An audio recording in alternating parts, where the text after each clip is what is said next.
अस्सलाम वालेकुम, आदाब, नमस्कार। परभणी न्यूज़ महानगर में आपके साथ शेख इफ्तिखार। जिला परिषद की तरफ से साल 2022-23 मानव विकास साइकिल बांटने के निधि को नियम बाह्य तरीके से अन्य तरीके से बदलकर इस मामले में तत्कालीन मुख्य कार्यकारी अधिकारी जिला परिषद इनकी जांच करते हुए उन पर कार्रवाई की जाए, ऐसी मांग का निवेदन आज तारीख 12 फरवरी 2025 बुधवार के रोज जिला कलेक्टर एवं मानव विकास योजना के अध्यक्ष इन्हें निवेदन दिया गया। इस निवेदन पर जिला अध्यक्ष शिवलिंग बोधने, रामेश्वर जाधव, उद्धव गरुड़, वैभव संगई, बाला साहेब नरवड़े, शेख सईद आदि के हस्ताक्षर मौजूद है। 2022-23चा मानव विकास योजनेच्या सायकल वाटपामध्ये मोठ्या प्रमाणावर गोंधळ झाला, घोटाळा झाला, अनियमितता झाली। त्याच्यातली अनेक मोठी रक्कम ही लाभार्थ्यांपर्यंत पोहोचली नाही, याबाबत प्रहार जनशक्ती पक्षाने तक्रार दाखल केली होती। त्या तक्राराच्या अनुषंगाने माननीय जिल्हाधिकारी महोदय यांनी त्याच्यावरती चौकशी समिती नेमली आणि चौकशी समितीच्या अहवालामध्ये सांगण्यात आले की मुलींच्या खात्यावरती डायरेक्ट पैसे जमा करण्यात आलेले नाहीत। 16 फेब्रुवारी 2022चा जो GR आहे, शासन निर्णय आहे, त्याच्या विरोधात हे सगळं झालेलं आहे। त्याशिवाय 50 लाखाचा हिशोब जुळत नाही असे स्पष्ट चौकशी समितीने सांगितलेलं असतानाही त्यावर कारवाई नाही झाली। उलट माननीय जिल्हाधिकारी महोदयांनी जी हिअरिंग घेतली, सुनावणी घेतली, त्या सुनावणीमध्ये माननीय शिक्षणाधिकारी माध्यमिक आशा गरुड मॅडम यांनी पत्र दिले जिल्हाधिकाऱ्यांना की जो 50,01,372 रुपयाचा हिशोब जुळत नाही, ती रक्कम आम्ही पगारीवरती खर्च केलेली आहे। परंतु अशा प्रकारचं एका ठराविक कामासाठी दिलेला निधी दुसऱ्या कामासाठी वर्ग करता येत नाही। हे सर्व नियमबाह्य पद्धतीनं करण्यात आलेले आहे आणि विशेष म्हणजे याचे लेखे कुठे उपलब्ध नाहीत, याचं ऑडिट नाही आहे। यामुळे आज आम्ही जिल्हाधिकारी महोदयांना निवेदन दिले, त्यांना सांगितलं की आपण या समितीचे अध्यक्ष आहात, मानव विकास समितीचे अध्यक्षपद आपल्याकडे आहे जिल्ह्याचं। आपण माननीय सीओ महोदयांनी हे कसं काय पैसे इकडे वर्ग केले याची चौकशी करावी आणि कारवाई करावी। 50 लाख रुपये इतर ठिकाणी वर्ग झाल्यामुळे 1000 मुलींना त्यांच्या हक्काची सायकल मिळाली नाही, हा पूर्णपणे सावळा गोंधळ आहे आणि हे एक कट कारस्थान आहे। याचा पडदा लवकर फास झाला पाहिजे, जिल्हाधिकारी महोदयांनी कारवाई केली पाहिजे, अन्यथा आम्ही जनहित याचिका दाखल करून या प्रश्नावर न्याय मागणार आहोत। कक्षा 12वीं के अंग्रेजी विषय का पेपर मंगलवार 11 फरवरी के रोज लिया गया। इस पेपर में एक परीक्षार्थी छात्रा ने उत्तर पत्रिका में 2 अलग अलग हस्ताक्षर उसके दिखाई दिए। इस मामले में तालुके के मालेवाड़ी तांडा में परीक्षा केंद्र को ये सामने मामला आने से इसमें मंगलवार के रोज देर रात गांखेड़ पुलिस थाने में अपराध दाखिल किया गया है। इस बारे में मिली जानकारी ये है कि फिलहाल 12वीं की परीक्षा शुरू है। कापी मुक्त परीक्षा के लिए प्रशासन ने पूरी तरह से अपने नियोजन बना लिया है। मंगलवार अंग्रेजी पेपर का विषय होने के कारण दोपहर के दरमियान शिक्षा अधिकारी संजय ससा ने इन्होंने तालुके के मालेवाड़ी टांडा यहाँ पर जाकर कैलाशवासी रेखाजी नाइक आश्रम स्कूल में परीक्षा केंद्र पर जाकर मुलाकात दी। यहाँ जांच के दरमियान मरर गांव में बड़ी राजा महाविद्यालय के परीक्षार्थी वैभव केशवराव कदम इसके उत्तर पत्रिका पे 2 अलग अलग हस्ताक्षर दिखाई दिए। परीक्षार्थी को किसने उत्तर पत्रिका दी है और किसने लिख के दी है, इस धांधली को उजागर किया संजय सचा ने इन्होंने और केंद्र अध्यक्ष से इसके बारे में बात की। उस मामले में अंकुश विठलराव भोसले इन्होंने दिए हुए फिरियाद पर वैभव कदम इनके खिलाफ गंगाखेड़ पुलिस थाने में अपराध दाखिल किया गया है। आगे की जांच API शिवाजी शिंगनवाड़ कर रहे हैं। आज तारीख 12 फरवरी 2025 बुधवार के रोज पूर्णा तालुके के मुंबई से जुड़े हुए मराठी पत्रकार परिषद ताड़कलस स्थित अध्यक्ष पद देवानंद गणपतराव नावकीकर और शमीम रहीम खान पठान इन्हें निर्विरोध चुना गया है। आज पत्रकार बाला शास्त्री जांबेकर इनके प्रतिमा को कार्यक्रम के अध्यक्ष उप सरपंच प्रतिनिधि संजय जल्लारे और प्रमुख अतिथि मराठी पत्रकार परिषद के महाराष्ट्र राज्य सरचिटनीस सुरेश नायकवाड़े, जिला अध्यक्ष प्रभु दीपके, लक्ष्मण मानोलीकर, पूर्णा तालुका अध्यक्ष मुजीब खुरेशी, तालुका उपाध्यक्ष मदन अंबुरे, तालुका उपाध्यक्ष शिवाजी शिराळे, ताड़कलस प्राथमिक स्वास्थ्य केंद्र के अधिकारी दत्ता भिसे, ताड़कलस कृषि बाजार समिति के सचिव शंकर देशमुख आदि इस समय मान्यगण हाजिर थे। इस कार्यक्रम का प्रस्ताविक जनार्दन आवरगण ने किया तो संचालन पत्रकार वेंकटी पवार ने किया तो आभार गजानन नायकवाड़े इन्होंने माना। पुरानी बीमारियों की शर्तिया इलाज, घुटने के दर्द, शुगर, बवासीर, गुर्दे की पथरी, सफेद दाग, हार्ट अटैक, अस्थमा, एलर्जी, दाग कोड़ की बीमारी, गांठियों से पीड़ित अन्य बीमारियों से परेशान होते तुरंत संपर्क करें। डॉक्टर गोविंद कामटे, आयुर्वेदिक विद्या विशारद, बालाजी आयुर्वेदिक प्राकृतिक चिकित्सा केंद्र। एड्रेस तलाटी कार्यालय के पीछे, बसमत रोड, परभणी। समय सुबह 9 बजे से दोपहर 2 बजे तक, शाम 5 बजे से रात 9 बजे तक। Mobile number 9921691008। श्री संत शिरोमणि रविदास महाराज इनकी 648वीं जयंती आज परभनी शहर में बड़े ही हर्षोल्लास के साथ मनाई गई। शहर के डॉक्टर बाबा साहेब अम्बेडकर पुतले से निकलते हुए ये शोभा यात्रा बसमत रोड के जागृति मंगल कार्यालय में प्रबोधनकार नितिन सावंत इनके व्याख्यान का कार्यक्रम लिया गया। कार्यक्रम की शुरुआत श्री संत शिरोमणि रविदास महाराज इनके प्रतिमा का पूजन करते हुए मान्यवरों के हाथों और उसी तरह से आज ये संपन्न हुआ। कार्यक्रम के आयोजन राष्ट्रीय चर्मकार महासंघ, राष्ट्रीय चर्मकार महासंघ युवा आघाड़ी, राष्ट्रीय चर्मकार महासंघ महिला आघाड़ी, राष्ट्रीय चर्मकार महासंघ कर्मचारी परभनी जिला इनकी ओर से लिया गया। ये जयंती महोत्सव ये कामयाब करने के लिए साधु ठोमरे, नरहरी सोनवने, प्रकाश गोरे, रामकिशन कांबळे, भानुदास गोरे, गंगाधर आस्वाद, महादू शिंदे, शेवाळे, प्रभाकर गायकवाड़, अनिल शिंदे, नामदेव गोरे, अविनाश जाधव, विनोद आसावार, सुग्रीव धोंगड़े इन्होंने मेहनत की। इस समय बड़े पैमाने पर गुरु रविदास प्रेमी बंधु और महिलाएं बड़ी संख्या में हाजिर थे।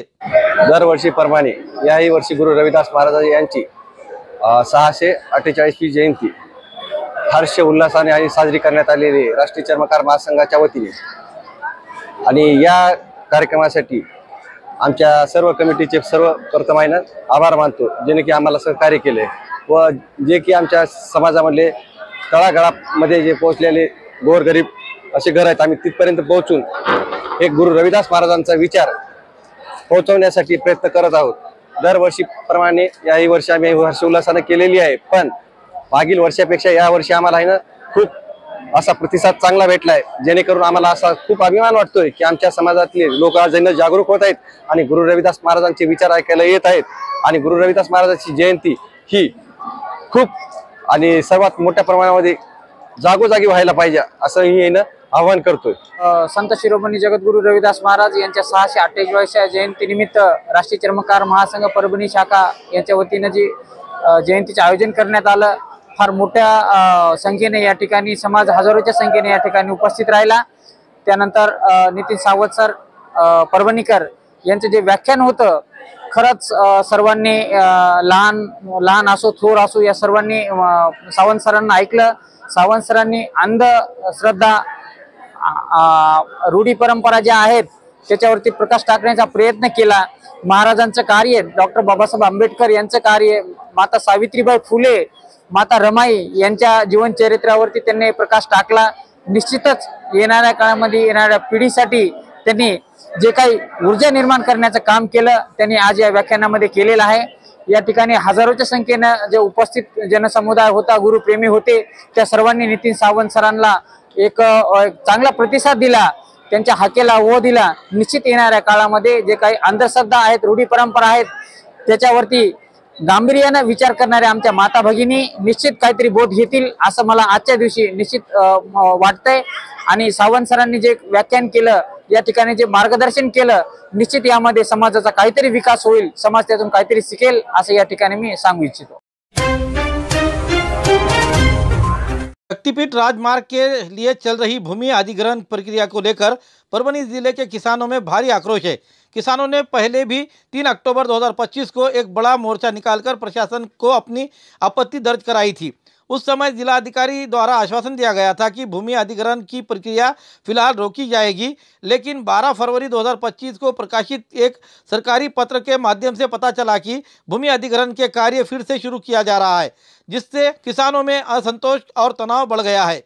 किसानों का असुरक्षा और नाराजगी भूमि अधिग्रहण से प्रभावित किसानों का कहना है कि यह निर्णय उनके लिए अत्यंत अन्यायपूर्ण है। वो पहले ही आर्थिक संकट से गुजर रहे हैं, उसी में सोने पे सुहागा उनकी जमीन छीनने से वो उनकी जीवन पर उनका बड़ा प्रभाव गिरते हुए किसानों का इल्जाम है कि सरकार उनकी तरफ अनसुनी कर रही है, जबरदस्ती उनकी भूमि अधिग्रहण प्रक्रिया को आगे बढ़ा रही है, जल समाधि आंदोलन की चेतावनी दी है। किसानों का कहना है यदि प्रशासन ने उनकी मांगों को गंभीरता से नहीं लिया और भूमि अधिग्रहण को रोका नहीं गया तो वह जल समाधि आंदोलन करने के लिए मजबूर होंगे। उन्होंने स्पष्ट रूप से चेतावनी दी है कि यदि भविष्य में कोई अप्रिय घटना घटती है तो उसके जिम्मेदार सरकार और यहाँ का जिला प्रशासन रहेगा, ऐसा उन्होंने स्पष्ट ढंग से कहा है। जिल्हाधिकाऱ्याकडे निवेदन देण्यासाठी आलेलो शक्तीपीठ महामार्ग रद्दच पाहिजे। आम्ही 31 जानेवारीला मोर्चा काढला होता आणि त्यांच्या अगोदर आम्ही मुख्यमंत्री साहेबांकडे एक निवेदन दिलेलं मंत्रालयामध्ये।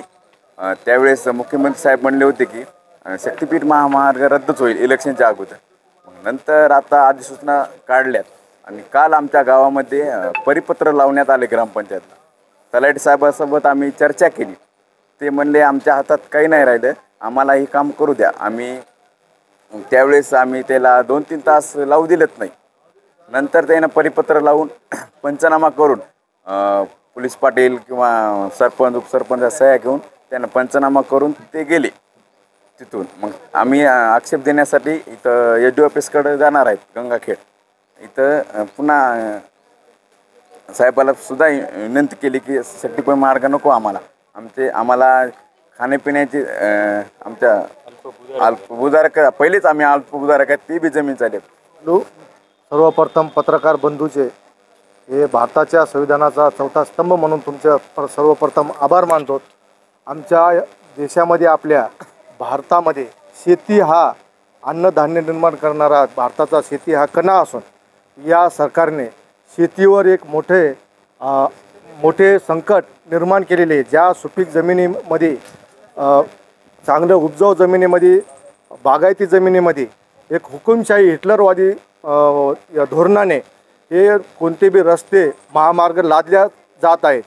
ही जर शेतीच उद्ध्वस्त झाली तर येणाऱ्या 4 पिढ्या आणि भारतामध्ये हे अन्नधान्य नसल्यामुळे उपासमारीची वेळ ही नाकारता येत नाही। या सरकारने शक्तीपीठ महामार्ग हा मार्ग आधीच पत्रादेवी ते गोवा या पत्रादेवीला बी आणि गोव्याला बी जाण्यासाठी आधीच अगोदरच रस्ते खड्डा गुडघ्याइतके खड्ड्याचे रस्ते ऑलरेडी असून हा विनाकारण एक रस्ता 4 पदरी ते 6 पदरी लादण्याचं काम हे मनुवादी सरकार करीत आहे। याच्यामध्ये छत्रपती शाहू फुले आंबेडकरांचं हे भारत आणि विचार असून सर्व लोकशाहीला दाबून शेतकऱ्याचा आवाज दाबून या ठिकाणी हे सरकार हा रस्ता लादित आहे। तर या रस्त्यासाठी आमच्या सर्व शक्तीपीठ महामार्गाच्या शेतकऱ्याचा रद्द करण्यासाठी रस्ताच नको रद्द करण्यासाठी आम्ही आटास धरीत आहोत। त्याकरिता आम्ही माननीय जिल्हाधिकारी साहेब यांना आज निवेदन दिलेलं आहे। तसेच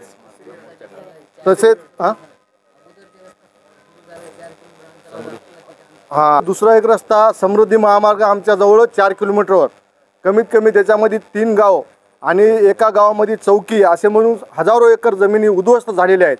म्हणजे हजारो एकर म्हणजे येणाऱ्या 7 पिढ्या ते 8 पिढ्या ह्या लोकशाहीमध्ये आवाज दाबून उद्ध्वस्त करण्याचं काम एक सरकार करीत आहे।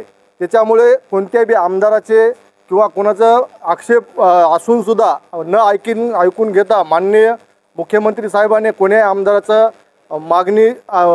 मागणी आहे म्हणून सकारात्मक मागणी आहे म्हणून आमदाराची माननीय मुख्यमंत्री साहेब फडणवीस साहेब म्हणत आहेत। मात्र एका बी आमदाराची शेतकऱ्याची संमती या रस्त्यासाठी नाही, कारण ऑलरेडी जे रस्ते आहेत केलेले तेच रस्ते सुधारायचे सोडून दुसरे नवीन लादून भारत सगळा मनुवादी करून सगळा लोकशाहीचा चुराडा करून आवाज दाबण्याचं काम या ठिकाणी हे सरकार करीत आहे।